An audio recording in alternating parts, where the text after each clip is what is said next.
Greetings, my fellow Fright Fiends. It's your buddy Boogeyman Ben here for another episode of Boogeyman Ben's Horror Zone, and happy post-Halloween. A really somber time for me. Halloween being over is usually my really low point of the year, just because it's something that I so look forward to, and then it's over so quickly in my opinion. And this year was a blast. I mean, not only did we have a fantastic holiday, we also had a brand new Halloween movie with Michael Myers, my favorite film of the year, and I also got to go to Universal Studios and the Halloween Horror Nights. I mean, I had a really fantastic October. And one of the things I got to do when I went to LA, I got to go to a place called the Bearded Ladies Mystic Museum, and I got to go to Return of the Slashback video. Now, Slashback video, I had heard about through my friends over at Forever Midnight, especially Brian Henderson. They had talked about going there. They showed pictures of it. It was a museum-style video store, like the old mom-and-pop video stores from when I grew up. I mean, when there was things called videotapes, so VHS. I still have a lot of my old VHS, especially Psycho 2, which is the oldest VHS tape and probably the first VHS tape I ever bought. So I bought this at Suncoast Video back in, I think, 1989. So we're going on 30 years that I've had this thing. But, just like Life Force and Tales from the Hood, these things, that was, how I was introduced to horror movies. VHS stores, not the blockbusters and the Hollywood videos, but the mom and pop shops. And in my town, my hometown where I grew up, there was at least 4 or 5 of them. And a lot of them were around for a handful of years, and then they would disappear and another one would show up. But I really long for those days. I really miss them. I was able to discover a lot of cool movies just by going to them, because the people that ran them were film lovers. They loved movies, and they would give me suggestions, my mom and I suggestions, when we would go in and try to rent something on a Friday night. I miss those days. I know that everything is streaming now, and even though there's still DVDs and Blu-rays, I mean, there's no more video stores. I mean, there's nothing to rent anymore. You have Redbox, or you just go online and digitally do it, or you go and buy it. And it's a bygone era, and I think, as you get older, there's just going to be these times where things that you loved go away. I still remember one that I used to go to all the time that was down in this little plaza by my house, and the owner and his mother ran it, and she was such a nice woman. She gave me like posters that I still have. She gave me a poster for like Beverly Hills Cop 2, which isn't horror, but I was a really big fan of Eddie Murphy, and she gave me that poster, and I still have it. It's up in my garage. I think her name was Rosemary, if I remember correctly. She was a really nice woman. And I used to go there after I was in a play that summer, and I used to go there, and I used to go and help her with like small things around the store, like taking out the trash and stuff like that. And I remember when I got that poster, she wrote my name on it to make sure that her son gave it to me when it was time to take it down, because as new movies would come in, they would change out the posters and everything in the shop. But really good memories, and a really nice person, and that's going back to 1988, so that's 30 years ago. Yeah, some great memories, and the Slashback experience really brought me back to him. So what I'm going to do now is showcase the footage. It's really awesome. It was a lot of fun, and like I said, if you're in the LA area, I definitely recommend people checking it out. So here's the footage right here.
So that's going to be it, fellow fiends. Like I said, just wanted to showcase this footage that I took when I went down to Hollywood last week and I visited the Bearded Ladies Mystic Museum and the amazing Return to Slashback video. What a fantastic time. An amazing experience, and like I said, it's, if you're in the area and you get a chance to go to it, it's $10 to get in per person. It's completely worth it. You can take as many pictures as you want. They're very nice there at the Mystic Museum. Can't recommend them enough. Very nice people. And on a side note to that, Ryan Turk is actually one of the co-producers on the new Halloween. On the Shockwaves podcast with Rob Galuzzo, who directed the Psycho Legacy, along with Rebecca McKendry and Elric Kane. I saw him and his fiance walking to the Mystic Museum as I was leaving, as my wife and I were leaving, and I just I wanted to go up and say hi to him, but I didn't want to bother him, but I just sort of said hey to him and told him, you know, congratulations on the new Halloween movie, and he was really cool. He said thank you so much. He complimented me on my shirt and everything. Just a really awesome guy. So that was really cool, just having that opportunity to see Ryan Turk, and I'm very happy for his success because I've been following him since he was a blogger way back in the day. He used to go by Ryan Rotten. I used to read all of his articles and reviews. So I'm very happy for his success, and it was really cool to see him. And he, Ciara, Eric, and Kiko did a fantastic job putting this together. It's just an amazing experience and one that I cannot recommend enough. So that is going to be it. I hope everyone enjoyed this video. I hope everyone is enjoying my content. Thank you so much for all the support with the Countdown to Halloween segment. My apologies. There was some issue with that video when I initially published it. I don't know what it was. But I had to remove some of the music in order to get it to be available for everyone in the States. So another fuck you from YouTube. But what are you going to do? But I have some really cool stuff coming up, including a new ranking of the Halloween franchise. I thought that would be kind of fun doing that since, you know, we have the new Halloween movie and I haven't done a ranking of that series. And I will finally do my Jeepers Creepers review for the comic books number 4 and 5. Sorry that has taken me so long to do. And I have a couple of other videos I really want to do. There's my friend over at Phil's Creepy Vids. He sent me a couple of DVDs and I want to review those. So I have stuff that's going to keep me busy through the end of the year. Take it easy. Stay scared. Peace.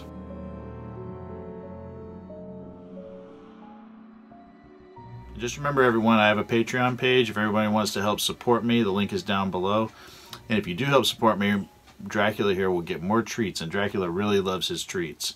So any support that you can give me would be very, very much appreciated. Right, Drac?